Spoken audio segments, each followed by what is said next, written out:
For professional advice with a personal touch, consult FL Fuller Landau, Chartered Professional Accountants and Business Advisors. Click on flmontreal.com.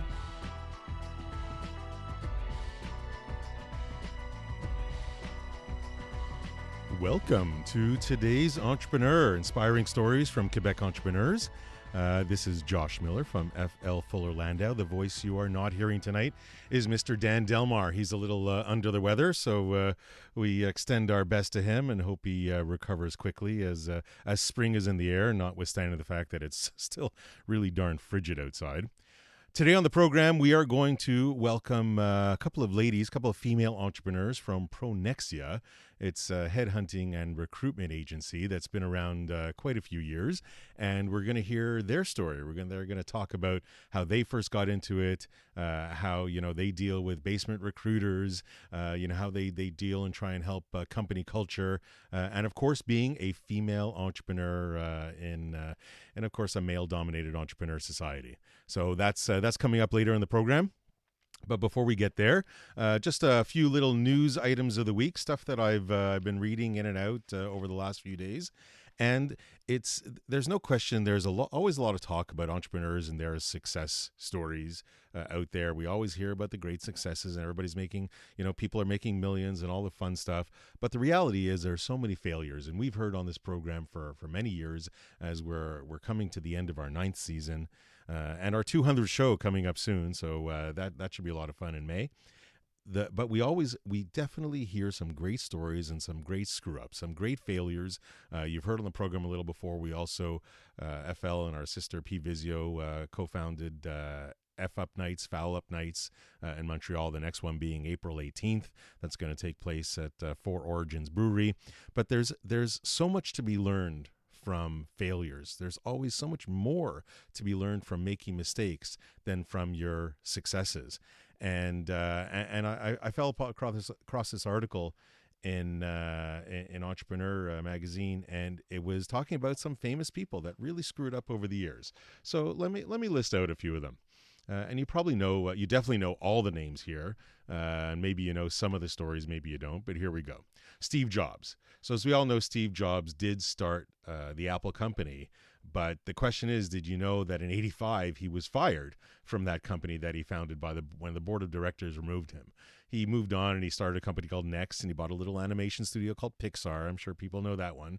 And in '97 he returned to Apple and set it on the course to become one of the most valuable publicly traded companies. But he was let go from Apple, but definitely came back. J.K. Rowling, Harry Potter fame, where she wrote all those books, was turned down at least a dozen times before Bloomsbury agreed to publish it. And that is something, and you're a writer and you're trying to peddle your book, that's quite something. And everybody knows what the Harry Potter franchise is today. But it's interesting what she wrote and what she's written on Twitter before is very interesting. It resounded with me. It was really, she wrote, "I had nothing to lose, and sometimes that makes you brave enough to try." So sometimes as an entrepreneur, if you're not sure what that next step is, well, then if you really have nothing to lose, then keep going out there and push.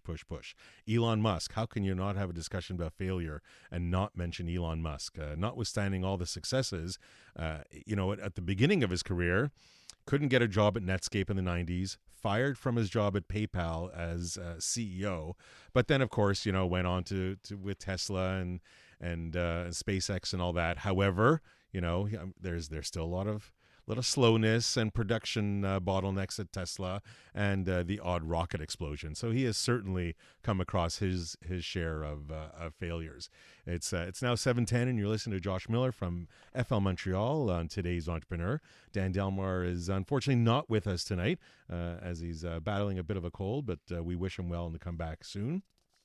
And as we talk about some failures, there's a couple of other famous people that I'd like to mention that I read about. Barbara Corcoran. Barbara Corcoran, if you know that she's been on Shark Tank over the years, but she started as a 22-year-old waitress, got a loan from her boyfriend to launch a real estate firm, built the company, and then 7 years in, she was blindsided when her boyfriend or companion, whatever you want to call her, was blindsided when he told her that he was leaving and marrying her secretary. There's quite a rejection and failure that she had to come back from. And the last one that I'll mention before moving on is Jeff Bezos. Now, Jeff Bezos, Amazon fame, when Amazon first started, it was really when the internet was first coming on, 1995. And every investor asked the very same question, the very first question: what's the internet? So go try and explain the internet to a lot of people. It's like go and explain to blockchain some people that just don't understand it. And in his first $1 million that he had to raise, it was about 50,000 a person. He had to get it from over 20 people. So it was quite the thing. So failure, you can learn a lot in failure, but the bottom line is, and as you've heard on many times in this program, the entrepreneurs get back up, dust themselves off, and whether you try again with the same thing or you tweak what you have and you move on, there are so many lessons to be learned. And I would say people learn more from their failures. You know, we ask the entrepreneurs often on this show, what would you do differently? You have the knowledge you have today. You can transport it back to the beginning. What would you do differently? And 99 times out of 100, we got the same answer. I wouldn't change a thing because the errors that I made, I learned so much, and that's what brought me on the path today. So let's switch it up a little bit. We talk a little bit about, there was an article in the Financial Post, small business prosperity lies beyond Canada's borders. And really, it's if you're a small business, you might think to yourself, well, how can I really sell beyond the borders? But the reality is, in today's world with e-commerce and the world getting smaller and everybody looking for the right product, it's actually not too difficult to sell beyond your borders, but you have to do it smartly. The article focused on a honey company called Nude Bee Honey Company. I'm sure the bees were clothed during this exercise, but Nude Bee Company really found that niche in Taiwan where honey was used for medicinal purposes, so they were able to explore there. And I think as a small business, you really have to realize that there's so much more e-commerce going on. Everybody really knows that.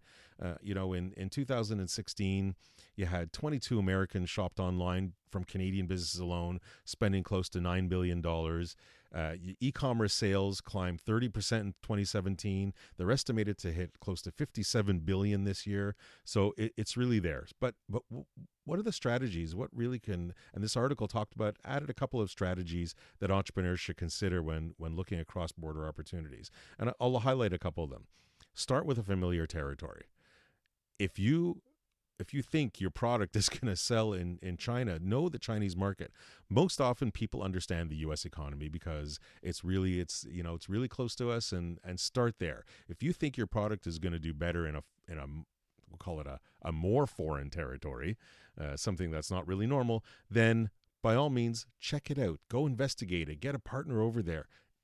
Something that's going to help ease it. English is a common language, so use that as a base, or find out where the demand is. If you have a product where you know that there's a huge demand, and this honey was an exercise where in Taiwan it was a huge demand, well, then certainly go there. I would say the other things when you're thinking about e-commerce is reduce those barriers to checkout. Offering safe, secure, familiar payment options customers can recognize is absolutely essential. And of course, naturally, get help. If you don't know, then by all means ask. Entrepreneurs sometimes don't always want to ask for help. They sometimes think they know it all. I'm telling you, entrepreneurs, nobody knows it all. So know your weaknesses, and that's really great. Today on the program, we're going to have two female entrepreneurs from Pronexia.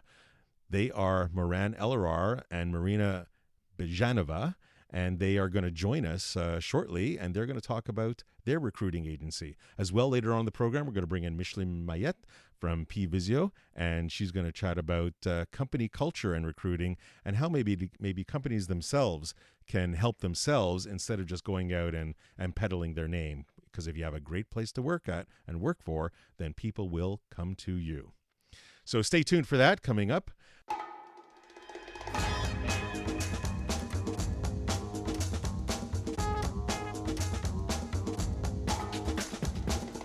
For professional advice with a personal touch, consult FL Fuller Landau, Chartered Professional Accountants and Business Advisors. Click on flmontreal.com. Welcome back to today's Entrepreneur, inspiring stories from Quebec entrepreneurs. The voice you are not hearing tonight, unfortunately, is Dan Delmar. He is off a little under the weather, so we wish him well. But notwithstanding that, we have two phenomenal entrepreneurs in the room.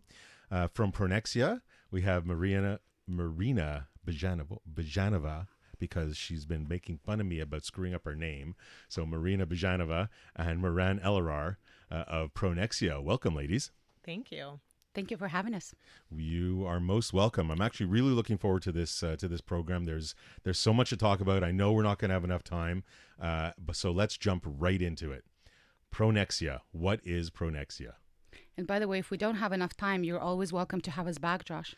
Well, this is already back. By the way, Marina's been here before. There's another business that she has called Lay Labs, where they train and teach how to do marketing online, and they started a school for that. So we had them on earlier in the season, and now it was time for Pronexia. So let's hear about that. I feel like such a serial entrepreneur, such an overused phrase, but I'm here to talk about another business. But really our baby with Moranne. Pronexia is a headhunting firm. It's the first business that was started 7 years ago now. I mean, time really flies. So Pronexia is a headhunting firm, and we're in the midst of really exciting times for the business. We're transitioning it into a culture branding and headhunting firms. So our focus is becoming helping companies audit their company culture, devise employer branding strategy, and still headhunt, because that is our biggest passion still. Now, where did Pronexia start? I mean, have you guys known each other forever? Where did the idea come from? So Pronexia, we were both in the field of recruitment and had a love for it. And then timing changed things. So just quick, long story short, I had my first baby, and what better time to start a business than when you're on mat leave? And so I recruited Marina, or attempted really hard to get her on board. And timing had it that she was also just having a baby. So it was, our stars were aligned, and we decided to join forces and start Pronexia. Now, I was going to save this question for later in the program, but you've already said it twice. You had a child while starting this business, so you both did. How did you manage? How did you balance? What worked for you? What didn't work for you? Yeah, that's a heavy question. So had a child, yeah, and then 3 more, and then 2 more for Marina. So we have 5 between the two of us. Yeah, lots all of children. 8 years of age and younger. 9? Yeah. 9 and younger, yeah. Do you time your cycles? Like, are they all one off? What an awkward question, Josh. Our cycles are right on point, just so you know. Marina actually the other day was like, am I on time right now? And I was like, yeah, it'll come tomorrow. This is getting so personal, yeah.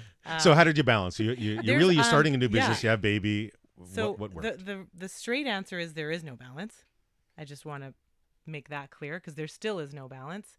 I think it's just, prioritizing, having good partners on the home front, and having good partners in the business. I wouldn't be able to do it without Marina. We balance each other. So as much as our cycles are on point, our phases differ. And so having a partner has just been monumental. We're speaking with Marina Byezhanova and Moranne Elarar of Pronexia. You guys have been partners since the beginning. Have you always had the same roles? Do you step on each other's feet? Do you collaborate a lot? Do you fight a lot? Like, how do you work together in that way? We get this question a lot because business partnerships are notorious for not working out and for being the cause of demise of so many different businesses. When I joined Entrepreneurs Organization here in Montreal, I think that's the question that I got the most. You have a business partner? Ooh, how does that work? But yes, we're not, not to be cheesy and not to be repetitive, but we do not step on each other's toes. We do complement each other still. And we're 7 years down. I think in marriage, it's year number 7 is the really challenging one. Yeah. There's no 7-year itch here, though. Let's just say we're 8, because we passed 7. Okay, seven and a Yeah. half. We're in the middle. But so no, our roles are very different. When we first started, Josh, we were renting out business basement space in a very fancy and nice location, but a basement. And so Moranne was on the phone doing business development, doing sales and looking for clients. And I was on the phone recruiting. Our roles have evolved. We're still very much involved in the business on those ends. But Moranne is more sales, finance, operations, and I'm still in recruitment and now also culture audits, culture assessments, and employer branding. Just, to add to that, my father, who's, another cheesy statement, one of my mentors, and just as an entrepreneur growing up in a household where entrepreneurship was valued, showed, communicated, he also kind of warned me against getting a partner when we started the business. And today, he's like another father and mentor to Marina, and often tells me how lucky I am to have a partner. So When you first started, anybody ever tell you don't even start? Like, why are you going to go into business? To be honest, for me, no, not at all. For me, yes. Yeah. Big time. I mean, I come from the Soviet Union. I was born and raised in the Soviet Union. I came to Canada when I was 16 after high school. What entrepreneurship? I mean, that didn't exist as a concept when I was growing up. So when I was telling my parents, and at the time I had, a cushy corporate job, I was climbing the corporate ladder.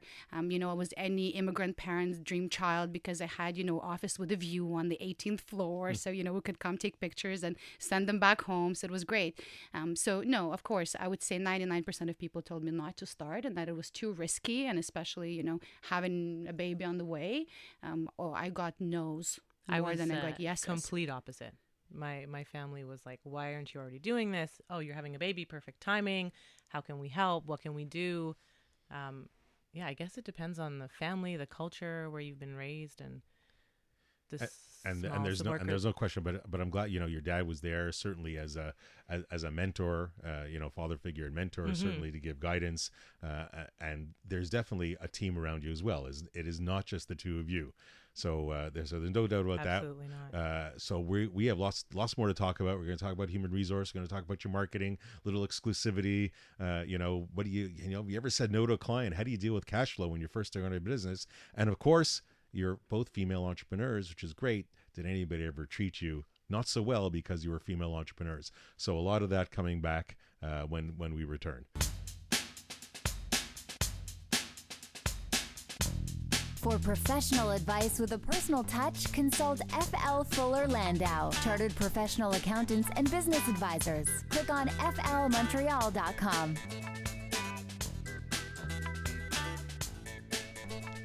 Welcome back to today's Entrepreneur. Inspiring stories from Quebec entrepreneurs. In studio with us, we have Moranne Elarar and Marina Byezhanova of Pronexia. And we're a little later on in the program, we're going to welcome Micheline Maillet of P-Visio to talk about some human resource challenges and culture and recruitment and all that fun stuff. But in the meantime, and I feel like we're going to go through a lightning round here with Moranne and Marina because there's so much that we want to address. But we're going to start with, you are a recruiting agency, you are a headhunting agency, but yet you do have your own team.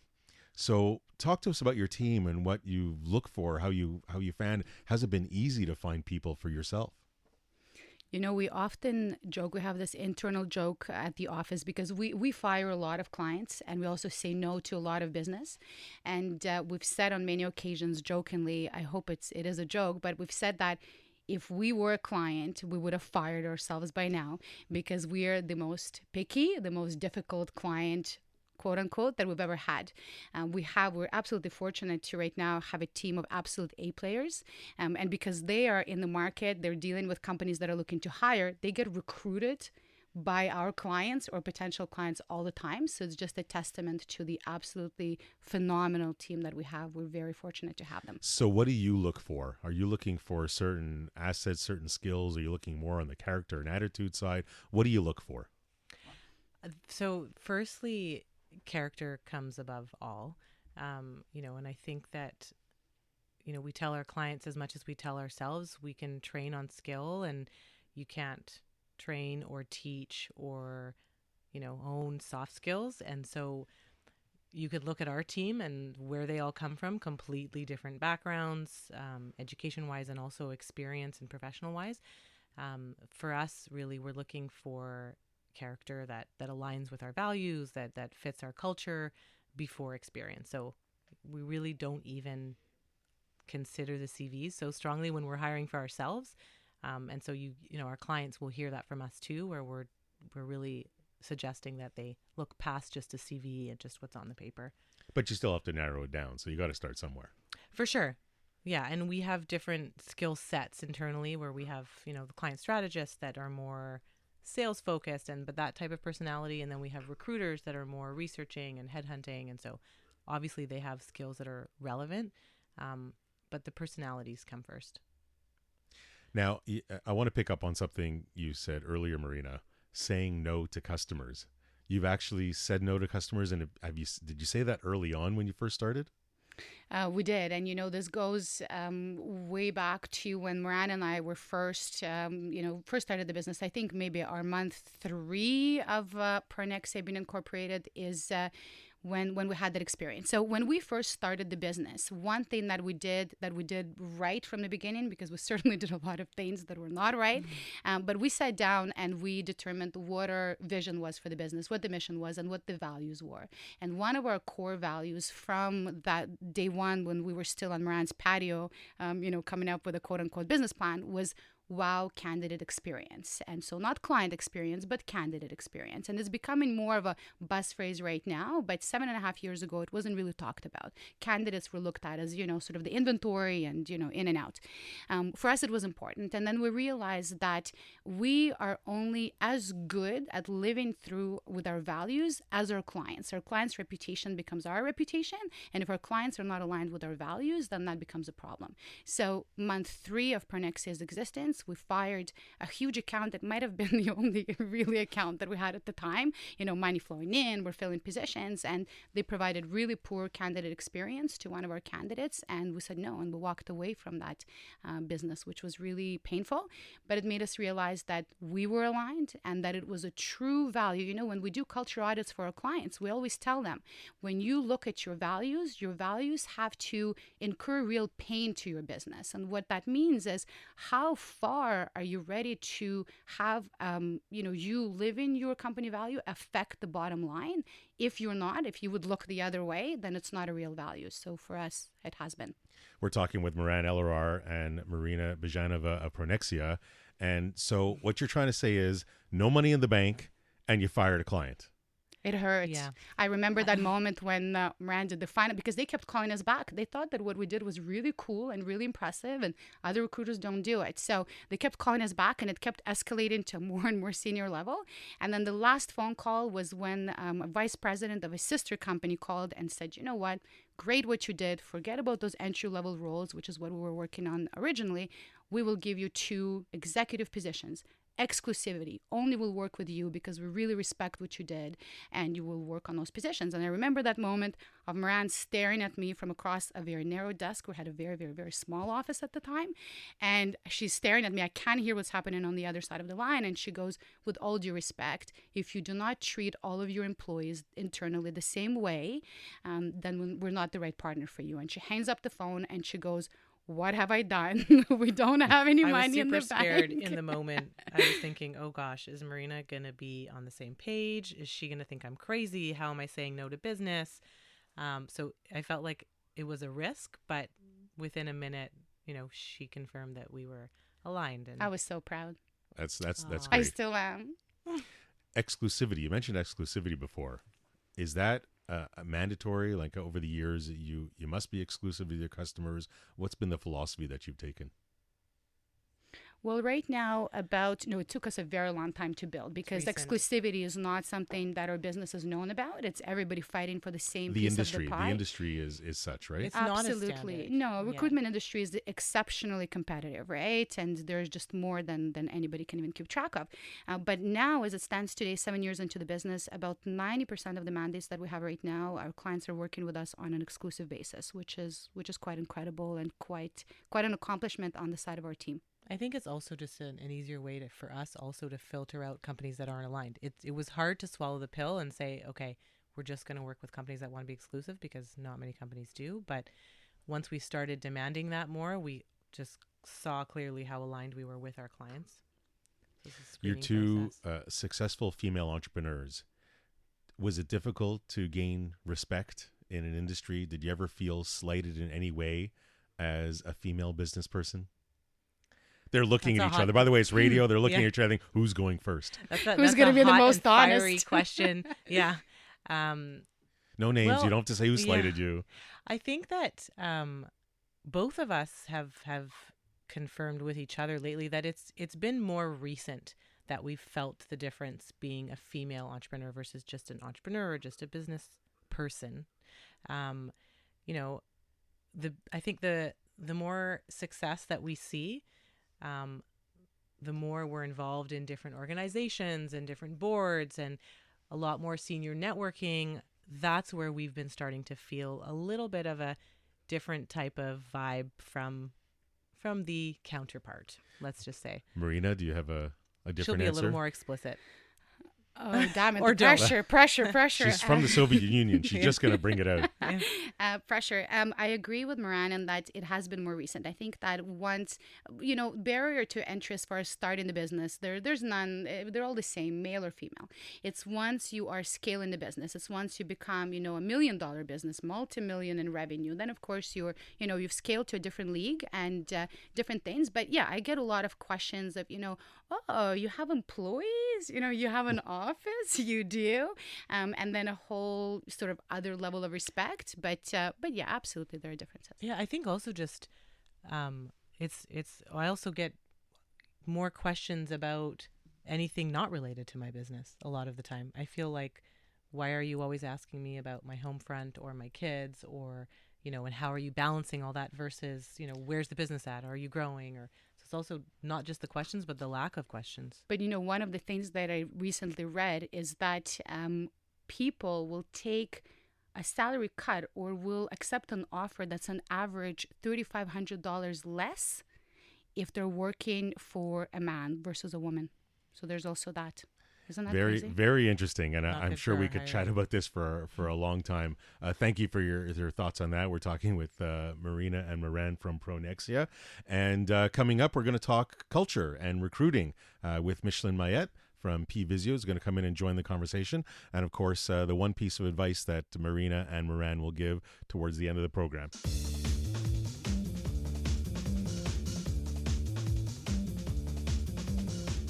For professional advice with a personal touch, consult FL Fuller Landau, Chartered Professional Accountants and Business Advisors. Click on flmontreal.com.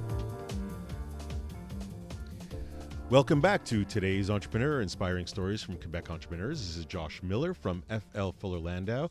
Dan Delmar not with us tonight, a little under the weather, so always wishing him well. And we have on the program with us tonight Marina Byezhanova and Moranne Elarar of Pronexia. We're going to get their one piece of advice coming up in a moment. But first we welcome Micheline Maillet back Josh. in studio.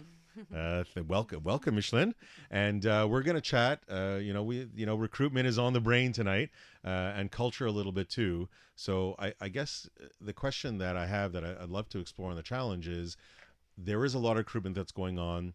It is a dog eat dog. It is tough. The employment rate is down, so companies can actually help themselves. Show off their culture a little bit. Hopefully they have a good culture to show off. So what kind of comes to mind when you're talking about that?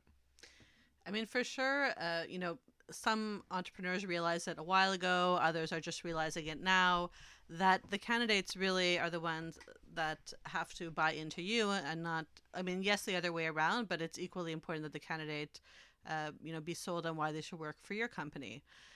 But it's one thing to sell yourself and one thing to sell, something that's not true. So, You first can't of you all, can't always fake that stuff, right? Yeah, exactly. So, you have to look at, attraction. Obviously, you want to be able to attract people to your company, and you have to think that people are assessing you, based on the first phone call that they get. So whether it's through an agency in the way that they represent themselves, or the first interview that they're going to your company. So, sometimes we see companies where they say, I don't understand, candidates are not interested in coming to work for us after the first interview. So, that's the time to really take a hard look at yourself in the mirror and ask yourself, what is it that you're not you should be doing better, and how you're presenting yourself or what you have to offer. How much does it have to do with interview skills in and of itself? For sure, you want to have the right people representing your company. So the people that are in the interviews should be representing your values, what you have to offer. So they have to also be in that mindset of, while I'm assessing the candidate, they're also assessing me. And so how am I going to present, why they should come work for us? But sometimes if, for example, right now, a lot of people are looking for flexibility. And there's some companies that, for whatever reason, don't want to offer flexibility. And so they have candidates coming and who are not coming back after or are not interested. So I think it's, at that point, if you're having trouble filling your positions, at one point it's going to have an impact on the bottom line. So you really have to look at what your practices are internally, what your culture is like, to see what you need to be adjusting to remain competitive. And culture is big, and I'll turn to Moranne and Marina, because you were mentioning a culture audit earlier on in the program.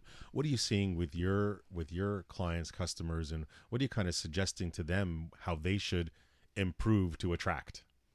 It's a very big question, and one that we realize has become more and more important over the years. I mean, we were speaking with Micheline earlier, and unemployment rates are at record low. So it's always been hard to recruit really good people, which essentially is the aim of any company, is not to just hire, but hire right. Now it's become incredibly difficult, and we've heard businesses talk about company culture and employer branding for many years, but nobody has really been able to define it. So you ask somebody what's company culture, and it's, it's very fluffy, right? It's shared beliefs and shared values. And okay, but as an HR professional or an entrepreneur, what do you do with that? So we've developed a really precise methodology on auditing a company's culture. And then we help companies with their employer branding strategy to then take all of that and, market the company externally as an employer. Micheline, and we're talking about recruiting. When you're kind of posting an ad, how much do you suggest you talk about company culture, or is it really just the position and they'll do their own research online to see what it is? Obviously, the ad could still represent you. I mean, the fact is that ads today are not bringing back a lot of candidates to begin with, because there's not a lot of active job searchers. So often it's more a question when you're approaching people. I mean, the first thing they do once they know the name of the company is they're going to go look up the company name, the website, what people are saying about them on social media, what people are saying about them on, like, ex-employees or current employees are saying about them on Rate Your Employer and Glassdoor and stuff like that. So I mean, stuff is out there, so you have to make sure that you are actually treating people well once they get in the door too. If not, it is something that's generally going to be known if people do their research properly. Yeah, to add to that, I think also what we've learned over the years, when we're interviewing and meeting our clients, so the companies, and understanding the role that we're working on, the most important question for us is really, what's the hook? What's the culture? How are we going to be selling this to our candidates? And it's the hardest question for them to answer every time. No question. And at the end of the day, companies can really help themselves and can sell themselves if they can show that they have the right culture. Thank you very much to the three of you. That's it's a great topic, something I'm sure we can explore more of. But as we approach the last moment of our show, we'll turn to Marina and Moranne and ask you each, what would be your one piece of advice for today's entrepreneur? Marina? Well, as Micheline very correctly pointed out, people are applying to job ads less and less. So recruitment and hiring can no longer be treated as, on a tactical level. It has to be approached on a strategic level. So you need to look at your employer branding and talent attraction strategy for the year from a strategic standpoint. Analyze your culture, audit your culture. You have to do that at least every couple of years, and develop a hiring strategy. Even if you're hiring a couple of people per year, you still need to adopt a strategic approach so that when you do need to hire somebody, all the pieces of the puzzle are in there. Thanks, Moranne. So for advice for an entrepreneur, I would say my number one thing is, for lack of better word, just hustle. I think a lot of entrepreneurs or, wannabe entrepreneurs are waiting for the perfect idea or the perfect plan and something new. But I think that you just got to go with it. You got to.